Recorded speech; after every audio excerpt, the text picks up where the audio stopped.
வாசிப்பு. மார்க் எழுதின சுவிசேஷம் 4ஆம் அதிகாரம். அவர் மறுபடியும் கடலோரத்திலே போதகம் பண்ண தொடங்கினார். திரளான ஜனங்கள் அவரிடத்தில் கூடி வந்தபடியால் அவர் கடலிலே நின்ற ஒரு படவில் ஏறி உட்கார்ந்தார். ஜனங்கள் எல்லாரும் கடற்கரையில் நின்றார்கள். அவர் அநேக விசேஷங்களை உவமைகளாக அவர்களுக்கு போதித்தார். போதிக்கிற பொழுது அவர்களுக்கு சொன்னது, கேளுங்கள், விதைக்கிறவன் ஒருவன் விதைக்க புறப்பட்டான். அவன் விதைக்கையில் சில விதை வழி அருகே விழுந்தது. ஆகாயத்து பறவைகள் வந்து அதை பட்சித்து போட்டது. சில விதை அதிக மண் இல்லாத கற்பாறை நிலத்தில் விழுந்தது. அதற்கு ஆழமான மண் இல்லாததினாலே சீக்கிரத்தில் முளைத்தது. வெயில் ஏறின போதோ தீய்ந்து போய் வேரில்லாமையால் உலர்ந்து போயிற்று. சில விதை முள்ளுள்ள இடங்களில் விழுந்தது. முள் வளர்ந்து அது பலன் கொடாதபடி அதை நெருக்கி போட்டது. சில விதை நல்ல நிலத்தில் விழுந்து ஓங்கி வளருகிற பயிராகி ஒன்று 30, ஒன்று 60, ஒன்று 100 பலன் தந்தது. கேட்கிறதற்கு காதுள்ளவன் கேட்க கடவன் என்று அவர்களுக்கு சொன்னார். அவர் தனித்திருக்கிற போது 12 கூட அவரை சூழ்ந்திருந்தவர்கள் இந்த உவமை குறித்து அவரிடத்தில் கேட்டார்கள். அதற்கு அவர், தேவனுடைய ராஜ்யத்தின் இரகசியத்தை அறியும்படி உங்களுக்கு அருளப்பட்டது. புறம்பே இருக்கிறவர்களுக்கோ இவைகள் எல்லாம் உவமைகளாக சொல்லப்படுகிறது. அவர்கள் குணப்படாதபடிக்கும் பாவங்கள் அவர்களுக்கு மன்னிக்கப்படாதபடிக்கும் அவர்கள் கண்டும் காணாதவர்களாகவும் கேட்டும் உணராதவர்களாகவும் இருக்கும்படி இப்படி சொல்லப்படுகிறது என்றார். பின்பு அவர் அவர்களை நோக்கி, இந்த உவமையை நீங்கள் அறியவில்லையா? அறியாவிட்டால் மற்ற உவமைகளை எல்லாம் எப்படி அறிவீர்கள்? விதைக்கிறவன் வசனத்தை விதைக்கிறான். வசனத்தை கேட்டவுடனே சாத்தான் வந்து அவர்கள் இருதயங்களில் விதைக்கப்பட்ட வசனத்தை எடுத்து போடுகிறான். இவர்களே வசனம் விதைக்கப்படுகிற வழி அருகானவர்கள். அப்படியே வசனத்தை கேட்டவுடனே அதை சந்தோஷத்தோடு ஏற்றுக்கொண்டும் தங்களுக்குள்ளே வேர் கொள்ளாதபடியால் கொஞ்ச காலம் மாத்திரம் நிலைத்திருக்கிறார்கள்.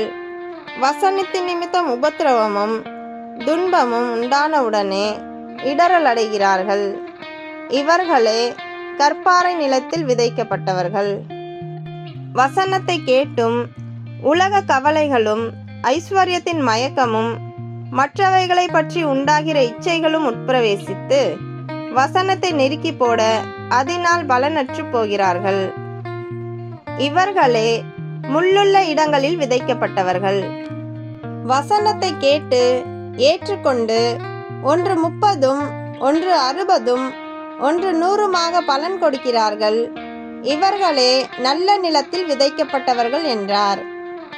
பின்னும் அவர் அவர்களை நோக்கி, விளக்கை தண்டின் மேல் வைக்கிறதற்கே அன்றி மரக்காலின் கீழாகிலும் கட்டிலின் கீழாகிலும் வைக்கிறதற்கு கொண்டு வருவார்களா? வெளியரங்கமாகாத அந்தரங்கமும் இல்லை, வெளிக்கு வராத மறைபொருளும் இல்லை. கேட்கிறதற்கு ஒருவன் காதுள்ளவனாயிருந்தால் கேட்க கடவன் என்றார்.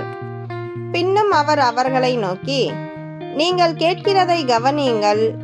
எந்த அளவினால் அளக்கிறீர்களோ அந்த அளவினால் உங்களுக்கும் அளக்கப்படும். கேட்கிற உங்களுக்கு அதிகம் கொடுக்கப்படும். உள்ளவன் எவனோ அவனுக்கு கொடுக்கப்படும், இல்லாதவன் எவனோ அவனிடத்தில் உள்ளதும் எடுத்துக்கொள்ளப்படும் என்றார்.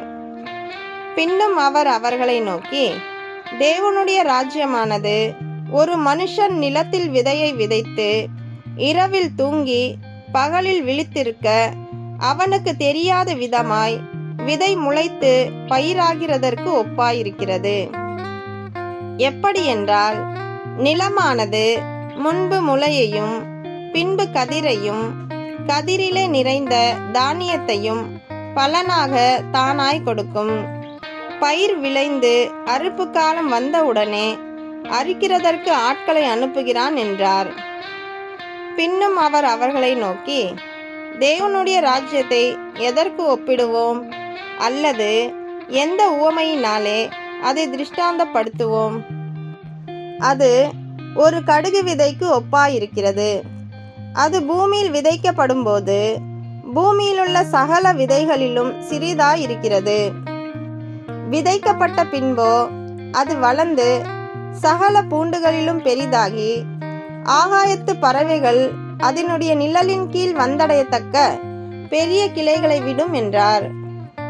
அவர்கள் கேட்டறியும் திராணிக்கு தக்கதாக அவர் இப்படிப்பட்ட அநேக உவமைகளினாலே அவர்களுக்கு வசனத்தை சொன்னார். உவமைகளினாலே அன்றி அவர்களுக்கு ஒன்றும் சொல்லவில்லை. அவர் தம்முடைய சீஷரோடே தனித்திருக்கும் போது அவர்களுக்கு எல்லாவற்றையும் விவரித்து சொன்னார்.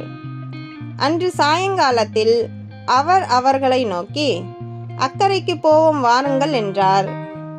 அவர்கள் ஜனங்களை அனுப்பிவிட்டு அவர் படவில் இருந்தபடியே அவரை கொண்டு போனார்கள். வேறே படவுகளும் அவரோடு கூட இருந்தது. அப்பொழுது பலத்த சுழல் காற்று உண்டாகி படவு நிரம்பத்தக்கதாக அலைகள் அதன் மேல் மோதிற்று. கப்பலின் பின்னணியத்தில் அவர் தலையணையை வைத்து நித்திரையாய் இருந்தார். அவர்கள் அவரை எழுப்பி, போதகரே, நாங்கள் மடிந்து போகிறது உமக்கு கவலை இல்லையா என்றார்கள். அவர் எழுந்து காற்றை அதட்டி கடலை பார்த்து, இறையாதே, அமைதலாயிரு என்றார். அப்பொழுது காற்று நின்று போய் மிகுந்த அமைதல் உண்டாயிற்று.